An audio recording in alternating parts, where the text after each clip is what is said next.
tout le travail qui est accumulé tout au long de l'année, mais entre la programmation, la sélection des photos, c'est plus de... Je vous donne une anecdote, par exemple, Cyril Douin me disait que pour Oula Lohmann, cette photographe qu'on a envoyée, que la Fondation a envoyée en Nouvelle-Bretagne, ça vous dit quelque chose, la Nouvelle-Bretagne?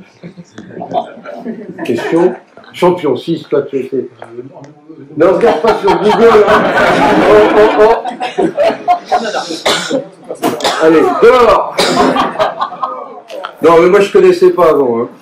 La Nouvelle-Bretagne, ça se trouve près de dans l'archipel de Bismarck. Bon, ça va être une figure... Bon, c'est en Papouasie, quoi, voilà. Papouasie, Nouvelle-Guinée.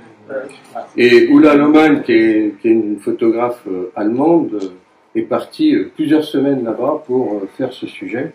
Ça a été extrêmement compliqué, hein, parce que on n'y va pas comme ça. Et Cyril Douai me disait, elle m'a envoyé 2000 photos. Bon.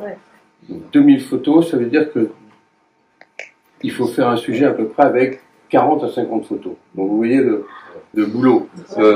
George Steinmetz, qu'on expose au garage, là, sur la comment dire, la nourriture, je crois qu'il a reçu 700 photos.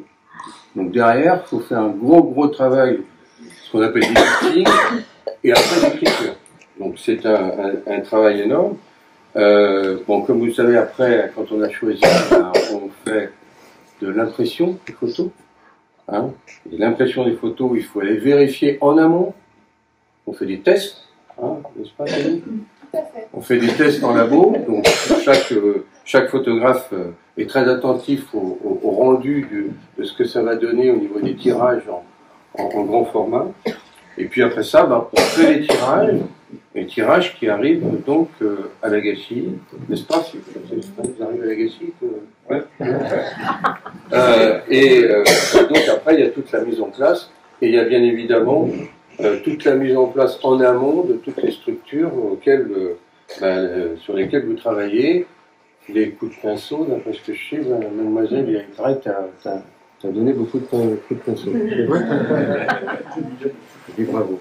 Non, je voulais vous remercier parce que c'est un vrai gros boulot, et c'est vrai que le succès du festival, il repose aussi sur à la fois la qualité de la programmation qui est faite, et les échos que nous avons, puisqu'on a fait la présentation hier aux conférences de presse, que ce soit ici sur l'Agassiz ou en visio sur Paris, sont plutôt excellents.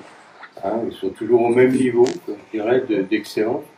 Il faut savoir que le festival de l'Agassiz fait partie des 3 grands festivals photo en France. Vous avez un grand festival qui s'appelle Arles, qui est plutôt une photographie artistique. Ils ont 110 000 personnes qui viennent. C'est payant et c'est très cher. Mais bon, on est dans la culture, donc tout de suite c'est très cher. D'autre part, il y a un festival organisé par un ami qui s'appelle Jean-François Leroy, qui s'appelle Lisa pour l'image, qui est le premier festival au monde du photoreportage. Et là, vous avez, pendant la semaine professionnelle, 5 à 6 000 professionnels qui viennent, que ce soit photographes, éditeurs, personnes de presse. Et c'est un super festival qui est vraiment lié au photoreportage. Et puis, il y a l'Agassiz. L'Agassiz, c'est quand même 300 000 personnes chaque année. Et moi, je suis très heureux aussi qu'on ait monté ce partenariat avec la ville de Baden, alors, non pas dans le golfe du Morbihan, hein, mais en Autriche. Ça fera la 7e édition cette année. Bon, c'est une ville qui est à 30 km de Vienne. Merci. De Vienne. Vous êtes là. Bravo. Tu as une note de rattrapage. Et c'est vrai que c'est une ville merveilleuse. Hein, c'est une très très belle ville, ancienne ville impériale, avec des jardins extraordinaires. Et le travail qui est fait avec l'équipe de Baden est aussi dans le domaine de l'excellence. Hein, et donc c'est vrai que c'est intéressant aussi pour l'association parce que ça nous amène aussi des royalties, n'est-ce pas, au niveau finance, c'est important. Voilà, je voulais vraiment vous remercier. C'est la 21e édition. j'ai repris la présidence suite à un président qui était de haute volée, qui était Auguste. Moi, ce qui est le point important, c'était d'assurer la pérennité de cet événement. C'est pas facile, financièrement. Il faut aller chercher les partenaires, publics, privés. L'année dernière, Auguste, à juste titre, avait fait bouger les lignes parce que, vous savez peut-être, mais certains festivals se sont arrêtés, faute de moyens financiers. Et c'est vrai qu'à une certaine époque, les entreprises, les commerçants, les artisans, sur le territoire de la Gacilly, participaient peu financièrement. Et je me permets toujours de dire que le festival, c'est 7 millions d'euros qui reviennent sur le territoire. Donc ça, c'est important. Hein. Vous savez, les Français n'ont pas beaucoup de mémoire, mais de temps en temps, il faut le rappeler. Au moment du Covid, il y en a eu qui ont très peur. Ils se sont dit qu'il ne va pas y avoir de festival. Et avec l'équipe du festival, et avec Patrice Faure, qui était le préfet de l'époque, merci, mais je ne vous donne pas encore. Hein. Le préfet de l'époque, bon, c'est le seul préfet que je tutoie, maintenant il est directeur du cabinet de la présidence de la République. J'allais dire à Patrice, écoute, le festival est en extérieur, on va mettre 3 masques, on fera en sorte que les gens ne se croisent pas, etc. Et c'est assez essentiel que le festival ait lieu. Bon, il m'a dit, ok, bon, on y va. Bon, mais on a tendance à oublier ça, parce que si le festival n'avait pas eu lieu cette année-là, je pense que ça aurait été assez dramatique pour pas mal de commerçants et d'artisans. Donc voilà, moi je tiens simplement à vous remercier vraiment pour toute la dynamique qui est mise en place. Je remercie toute l'équipe du festival aussi, bien sûr, parce que ils sont là sur le terrain en permanence. Ils sont gentils ou pas? On m'a dit que... Non. Ça va? Ça se passe bien? Non, il y a quelqu'un qui non? Bon, tout se passe bien. Bon, en tout cas, merci beaucoup. Je passe la parole à Pauline. On va vous faire découvrir l'affiche. Vous savez quel est le pays? Effectivement, je ne vais pas reprendre ce qu'a dit Jacques, bien entendu. Donc, en tout cas, c'est vraiment un plaisir. Moi, je suis là depuis le mois de septembre. Je n'ai pas vécu encore le festival avec vous, bénévoles, en train de faire toutes ces tâches diverses et variées. Mais ensemble, on va travailler cette année sur tout cela avec Pauline, bien entendu, qui est chargée des publics, de l'animation et des bénévoles. Donc, si vous ne la connaissez pas encore, vous allez pouvoir échanger avec elle. Et pour commencer cette soirée, on va faire simple. J'aimerais qu'on puisse vous dévoiler la première image de cette 21e édition, si vous voulez bien, qui va être l'affiche du festival.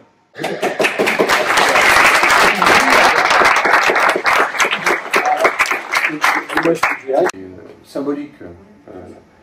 Normalement, on l'appelle Ayers Rock, mais maintenant, comme les aborigènes sont présents en Australie depuis plus de 10 000 ans, le nom s'appelle maintenant, c'est Uluru. Répétez. Uluru. Plus fort. Uluru. Voilà. C'est très important. Et deuxième chose, le boomerang en question a été créé par Michel Bouvet, qui nous accompagne dans la réalisation de ces affiches et de la communication. Il en avait fait 3 et voilà, c'est très... Enfin, on a voulu aussi changer un peu la démarche pour avoir une écriture photographique plutôt qu'une écriture à base de dessin. En mieux, ça va avoir un impact. Vous reconnaissez l'office de tourisme et le bâtiment de la maison de la photo. Eh bien, Dominique a dessiné effectivement ici, je vous palissade, je vais rentrer comme ça, une palissade qui va être installée entre le coin de l'office du tourisme et la route. Et tout ce qui est sur la place de la Ferronnerie, ben, ça va être emplacement pour le chantier, enfin pour une grue, il va y avoir une grue, il va y avoir voilà, tout ça. Et pendant, Dominique, tu disais, c'est pas la semaine prochaine qu'ils arrivent, c'est la semaine d'après. Ouais. Donc d'ici une dizaine, 10-15 jours, ils arrivent, ils s'installent. Donc là, donc on n'a pas, alors cette place qui était aménagée jusqu'à présent, avec le point info, avec les kiosques, etc., elle est prise par le chantier. Ça n'empêche pas que le point info, eh bien, on va le retrouver, mais pas tout à fait ni au même endroit, ni de la même manière. En fait, vous vous rappelez, ici, l'année passée, il y a l'Office du tourisme ici, il y avait la librairie du festival. Eh bien, le point info va être installé en lieu et place de la librairie du festival. Et la librairie, elle, eh bien, à midi, elle va partir derrière, là, au fond, on ne voit pas ici, ici en fait, ici c'est ça, c'est la baie vitrée de la librairie. Vous savez, quand on passe dans l'office du tourisme, il y a la coursive, et hop, on arrive ici, à cet endroit-là. Okay, et puis, alors, je ne sais pas ce qu'on a, voilà, c'est ça. Et donc, Dominique a imaginé que finalement, les kiosques qu'on avait ici sur la place, eh bien, ils vont venir ici, à cet endroit-là. Ça va être un espace détente, on va dire. Un espace détente pour pouvoir... par l'extérieur. Voilà. Par l'extérieur. Oui. Par l'extérieur, effectivement, on arrivera par l'office du tourisme, hein, ou par le... Ouais, c'est ça. On ne pourra plus passer au bout de l'office du tourisme en fait. C'est tout à fait. Ici, on ne peut pas. Là, ça va être fermé ici. C'est ça. Dans 5 jours, c'est fermé. Donc il faudra traverser l'office. On aura des horaires adaptés. J'ai plus en fait des horaires. Et On va l'ajouter aussi par vous pourrez accéder pour parler effectivement dans le fond là-bas. Ouais. Alors, il faut savoir que la passerelle elle va être démontée, hein. D'accord. Et les gens feront le tour par le pont classique. Il faut savoir qu'il y a 9-10 ans, elle n'existait pas la passerelle.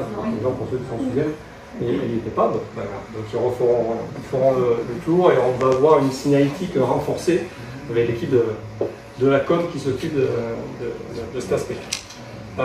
Voilà ce qu'on voulait vous dire sur donc ça veut dire aussi que en termes de travaux, ça vous donne une petite idée de ce qu'on a à faire en termes d'aménagement. Il y aura aussi des aménagements d'accessibilité du coup. Pour les PME. Les personnes à mobilité réduite. En tout cas, ils vont pouvoir passer ici, ils vont pouvoir accéder. Hein. Parce qu'en fait, il n'y a pas de marche. Hein. Entre la place et l'arrière, il n'y a pas de marche. Les gens passeront par ce qu'on appelle la coursive, par l'intérieur. Et donc à l'intérieur, il y a une pente. Là, il y a des marches. Mais il y a moyen de passer derrière. C'était déjà la CPMR avant. Ouais, c'est ça. Ça a toujours été la CPMR. Oui, on reste en plus.